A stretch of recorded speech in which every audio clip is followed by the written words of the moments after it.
Vous écoutez Mode d'emploi, le podcast de l'APEC qui décrypte le monde du travail et de l'emploi cadre.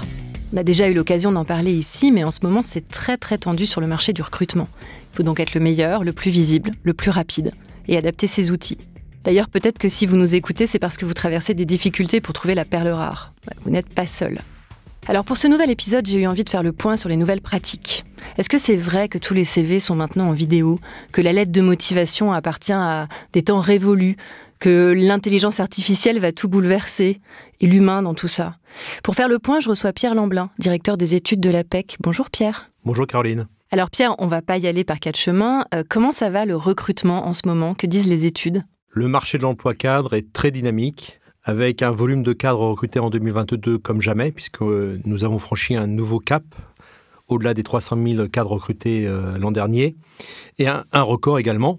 Et tout laisse penser que 2023 s'annonce sous les mêmes auspices. Le seul bémol, ce sont les difficultés de recrutement que rencontrent les entreprises, qui n'ont jamais été aussi élevées. Juste pour le traduire, 2 chiffres, les entreprises ont été 2 sur 3 à rencontrer des difficultés l'an dernier quand elles envisageaient de le faire, et elles sont encore actuellement 80% à anticiper des difficultés pour recruter. Par voie de conséquence, les délais de recrutement n'ont jamais été aussi élevés et ils augmentent. Ils étaient de 9 semaines il y a 2-3 ans et sont passés à 12 semaines en 2022. Donc face à ces difficultés de recrutement, effectivement, les premiers arrivés sont les premiers servis. Donc les recruteurs ont besoin de se démarquer encore davantage. Est-ce que l'offre d'emploi, ça reste un moyen encore efficace, voire incontournable pour recruter ? L'offre d'emploi reste le premier moyen pour rechercher des candidats et aussi pour permettre aux recruteurs de recruter le candidat final. Depuis plusieurs années, depuis que l'on mesure ces canaux de sourcing et de recrutement dans l'enquête annuelle, et ce, devant les réseaux sociaux professionnels qui progressent d'année en année, qui permettent, je le rappelle, aussi de publier les offres d'emploi, mais aussi de prendre contact avec des candidats potentiels. Je reviens quelques instants sur l'offre d'emploi pour souligner qu'elle permet de présenter le poste à pourvoir, de le décrire sous toutes ses formes, donc de décrire les compétences recherchées par l'entreprise sur le poste à pourvoir, mais aussi elle permet à l'entreprise dans un marché hyper concurrentiel où, faut-il le rappeler, le rapport de force est en faveur des candidats et non pas au niveau des entreprises. Donc c'est à l'entreprise en premier lieu de valoriser son image employeur, son entreprise, ses valeurs, mais aussi le métier qui est à pourvoir et d'intéresser le candidat de façon à le séduire, de façon à ce qu'il candidate à l'arrivée et réponde à l'offre d'emploi. Oui, donc en fait, l'offre de recrutement devient un vrai outil d'image. Donc il y a effectivement, il faut gagner en qualité, mais il faut aussi certainement diversifier en fait les stratégies de sourcing, qu'elles deviennent plus proactives, non ? Tout à fait, Caroline. Les règles du marché sont très claires. Côté entreprise, il faut diversifier ses canaux de sourcing, donc de recherche de candidats, mais aussi de recrutement, être présent partout. D'autant plus que côté cadre, là aussi, il faut se rendre visible et être partout où il se doit. Juste un chiffre indicatif, une entreprise sur 3 utilise en moyenne 5 canaux de sourcing pour rechercher des candidats et recruter. Donc, les entreprises diversifient effectivement leurs outils de recrutement. Elles ont des solutions qui s'affinent, mais est-ce qu'elles ne sont pas aussi obligées en fait, de revoir leurs processus et leurs critères? Et qu'est-ce que ça change pour les candidats? Les entreprises, les recruteurs continuent à faire évoluer leur processus de recrutement pour une simple raison, c'est gagner en efficacité, en simplicité, mais aussi en rapidité. Plus on est rapide, plus on va intéresser les candidats et plus on va éviter qu'ils aillent voir ailleurs. Et on constate de fortes évolutions dans les pratiques, dans les moyens utilisés. La lettre de motivation est beaucoup moins utilisée que par le passé.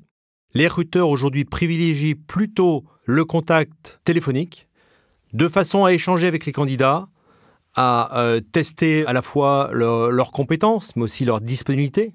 Et ce sont aussi des ajustements que les entreprises doivent être prêtes à faire dans un contexte de forte tension, pour justement attirer et intéresser les candidats et faire la différence par rapport à d'autres entreprises.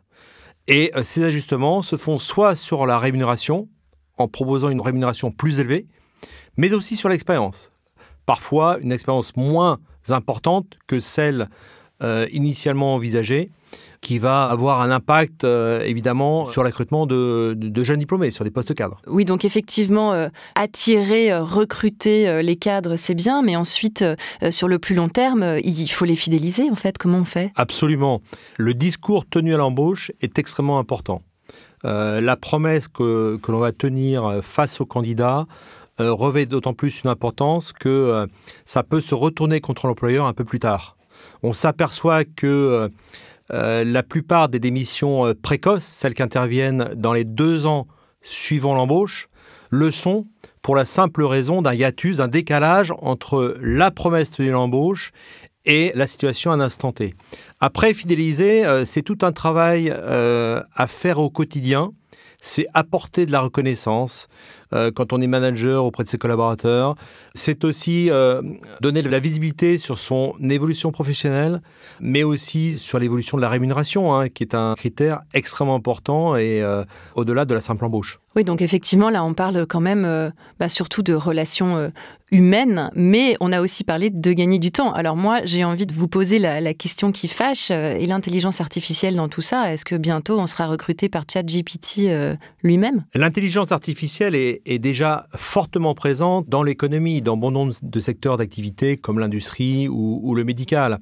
Dans le domaine des ressources humaines, de nombreuses solutions d'IA ont été développées justement pour permettre de gagner du temps, d'automatiser certaines tâches qui étaient plutôt chronophages, du type exploitation des CV, mais aussi le matching, la correspondance entre l'offre et la demande, si je puis dire. Mais de toute façon, l'IA, à un moment donné, ne pourra pas remplacer l'humain, puisque, à un moment donné, il faut bien rencontrer le candidat, qu'on soit en visioconférence ou en présentiel. Donc c'est pour ça que je préfère parler de solutions adéquates qui sont en appui du recruteur. Donc on parle souvent d'humain augmenté ou d'exosquelette qui va venir accroître l'efficacité du collaborateur des ressources humaines et qui lui permettra de se concentrer sur des tâches à plus forte valeur ajoutée dans le domaine des RH, notamment sur certaines parties du recrutement, mais aussi sur l'évolution professionnelle ou sur des sujets comme l'égalité professionnelle entre les femmes et les hommes. Bon, alors on l'a dit finalement, et c'est rassurant, l'humain reste au cœur des pratiques, mais il semble que l'attractivité, ça passe aussi maintenant par le fait de répondre à de nouvelles attentes, de nouvelles aspirations des cadres. Quelles sont-elles, ces aspirations, justement, Caroline ? On y vient rapidement. C'est à la fois la qualité du management que recherchent à la fois les managers, mais aussi les cadres managés. Donc c'est tout un savant équilibre entre autonomie et responsabilité, mais c'est aussi la qualité de vie au travail. Bon, avec cela, comme corollaire, donc les conditions de travail, ce télétravail qui s'est installé avec la crise du Covid et qui se généralise. Encore faut-il que les entreprises en aient conscience, puisque aujourd'hui vous avez plus d'un cadre sur 2 qui ne rejoindrait pas une entreprise qui ne propose pas de solution de télétravail.